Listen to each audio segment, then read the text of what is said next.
हमारे लिए आज की तिलावत इशाया नबी का सहीफ़ा उसके 8वें बाब की 22वीं आयत से 9वें बाब की 3री आयत तक। और फिर ज़मीन की तरफ नज़र करेगा तो देख दहशत और तरीकी यानी जुल्मत, अंधों और तीरगी में खुदेड़े जाएंगे, लेकिन अंधोगीन की तीरगी हमेशा तक न रहेगी।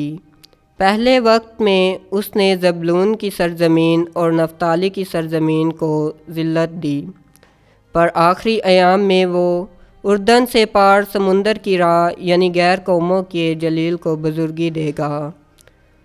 जो कौम तरीकी में चलती है वो बड़ा नूर देखेगी। जो मौत के साये के मुल्क में बसते हैं उन पर नूर चमकेगा। तूने फ़रहत को बढ़ाया, तूने खुशी को ज़्यादा किया। वो तेरे सामने खुशी करते हैं, ऐसी खुशी जैसी फसल काटने या गनीमत बांटने में होती है। पाकलाम के पढ़े और सुने जाने पर खुदा उनकी खास बरकत हो। खुदा का शुक्र हो।